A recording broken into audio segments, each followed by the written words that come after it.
Tem advogado que perde processo não porque estava errado no mérito, mas porque o processo foi extinto antes mesmo de o juiz olhar para o caso. Isso acontece por causa de três mecanismos do CPC, que a maioria dos estudantes memoriza para a prova e esquece na prática: preclusão, perempção e litispendência. Cada um deles mata o processo de um jeito diferente. E o pior, eles operam em silêncio, sem aviso prévio. O que os três têm em comum é direto. Quando qualquer um deles é acionado, o processo encerra por razão processual, sem que o juiz chegue no mérito. O cliente não recebe o que tinha direito, o advogado não garante os honorários, e o argumento central nunca chega a ser avaliado.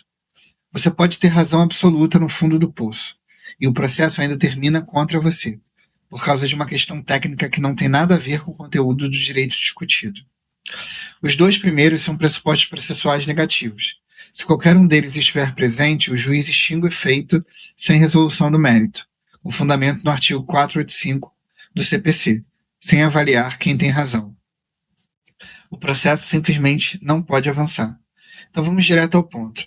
Três mecanismos, três lógicas diferentes, três formas de matar um processo, e um deles não deixa nenhuma saída. Começamos pelo mais fácil de evitar. A litispendência é o mais simples dos três de entender, mas não é o mais simples de evitar na prática. A definição está no artigo 337 do CPC. Litispendência existe quando duas ações idênticas tramitam ao mesmo tempo. E o que torna duas ações idênticas? Três elementos precisam coincidir: as mesmas partes, a mesma causa de pedir e o mesmo pedido. Se esses três estão iguais nas duas ações, a segunda é extinta sem julgamento de mérito, pelo artigo 485, inciso 5º do CPC. O ponto que a maioria esquece é que o juiz pode reconhecer a litispendência de ofício. A parte contrária nem precisa levantar a questão em preliminar da contestação, embora seja exatamente o que acontece na maioria das vezes. O sistema processual brasileiro trata a litispendência e perempção como pressupostos processuais negativos. Se estiverem presentes, o processo não avança. Na prática, litispendência aparece em situações que você não espera. O cliente ansioso com a demora vai a um segundo escritório e propõe a mesma ação enquanto a primeira ainda corre. O advogado ajuiza em vara errada, recebe o protocolo de volta e protocola de novo sem verificar se a distribuição anterior ainda aparece no sistema. Em casos de urgência, a parte pede tutela cautelar e depois propõe a ação principal com o mesmo objeto em duplicidade. Em qualquer desses cenários, o processo novo é extinto antes de começar. Como evitar na prática? Antes de ajuizar qualquer ação, consulta o distribuidor. É um procedimento de 2 minutos que elimina o risco por completo. A questão clássica é identificar os três elementos, reconhecer que o processo encerra sem análise do mérito e não confundir com coisa julgada. Esse detalhe é cobrado com frequência. A perempção é o mais grave dos três. Na prática, é o mais raro de aparecer, mas quando acontece, o estrago é permanente e não tem recurso nem criatividade processual que reverta isso. O artigo 486, parágrafo 3º do CPC é o seguinte: se o autor tiver provocado a extinção do processo por abandono 3 vezes com a mesma ação, ele perde o direito de propor aquela ação de novo. Não é o processo que morre, é o próprio direito de ação para aquele objeto específico.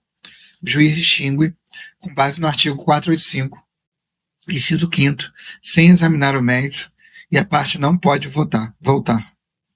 Para chegar à perempção, precisam ocorrer 3 extinções anteriores, pelo mesmo autor, todas por abandonos, todas referentes ao mesmo objeto processual, mesmas partes, mesma causa de pedir, mesmo pedido. O abandono que gera a extinção de 2 formatos no CPC. O primeiro é a paralisação do processo por mais de 1 ano por negligência das partes, artigo 485, inciso 2. O segundo é o abandono da causa pelo próprio autor por mais de 30 dias sem praticar os atos necessários para o processo avançar, artigo 485, inciso 3. Pensa no cenário. O cliente propõe a ação. Para de atender o advogado. O processo é extinto por abandono. Propõe de novo. Mesmo problema. Segundo abandono. Propõe uma terceira vez. Mesmo resultado. Na 4ª propositura, o processo é extinto com base em perempção. O mérito nunca foi apreciado, mas a porta judicial fechou de vez. A lógica da perempção é clara. O sistema processual não tolera quem usa o direito de ação como se fosse infinito. 3 abandonos são interpretados como abuso. A partir daí, o judiciário fecha a porta em definitivo. Porque isso é mais grave que litispendência. Na litispendência, o processo morreu, mas o direito ainda existe. Você pode ajuizar de novo assim que o primeiro terminar, caso não haja coisa julgada. Na perempção, o direito de voltar àquele assunto pelo mesmo caminho judicial acabou. Ponto final. A confusão mais comum é entre perempção e coisa julgada. Os dois impedem a rediscussão, mas por razões completamente distintas. Coisa julgada ocorre quando o mérito foi julgado e a sentença transitou em julgado. O conteúdo do direito foi decidido. Perempção não analisa mérito algum. Ela pune o abandono repetido. São institutos com fundamentos diferentes e a prova vai testar exatamente se você sabe distinguir um do outro no caso concreto. 2 dos 3 encerrados. O último é diferente, e na OAB é o que tem mais tipos para saber de cabeça, porque dentro do processo que ainda está vivo, há um mecanismo que não mata o processo inteiro. Ele fecha portas específicas, uma por uma, enquanto o caso avança.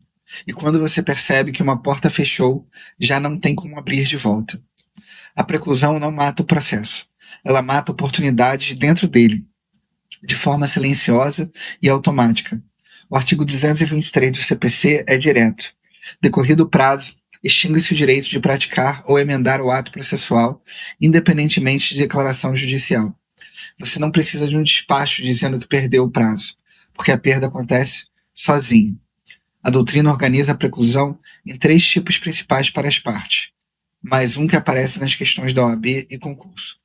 Cada um opera de forma diferente, e confundir um com o outro na hora da prova vai custar pontos. A preclusão temporal é a mais conhecida. A parte perde o prazo legal ou judicial para praticar um ato e não consegue provar justa causa para a omissão. O exemplo clássico é a contestação. Passou o prazo, não contestou, preclusa a oportunidade. Sem declaração judicial, sem processo separado. Simplesmente não existe mais essa chance processual. A preclusão consumativa opera por razão diferente. O ato já foi praticado, então não pode ser repetido no mesmo grau de jurisdição. Você interpôs recurso válido contra uma decisão interlocutória, acabou a oportunidade de usar outro recurso igual contra a mesma decisão. O ato se consumou e o sistema não permite duplicidade. A preclusão lógica é que pega mais gente de surpresa. O artigo 1000 do CPC diz que a parte que aceitar a decisão, expressa ou tacitamente, não pode recorrer dela. A aceitação tácita inclui praticar qualquer ato incompatível com a vontade de recorrer.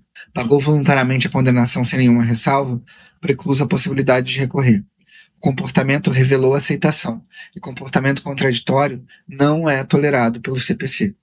Para quem está na OAB ou em concurso, tem ainda um 4º tipo, a preclusão pro judicato. O artigo 505 do CPC estabelece que o próprio juiz não pode rediscutir questões já decididas no mesmo processo, salvo por recurso cabível ou hipótese legal expressa de retratação. O órgão julgador também se preclude.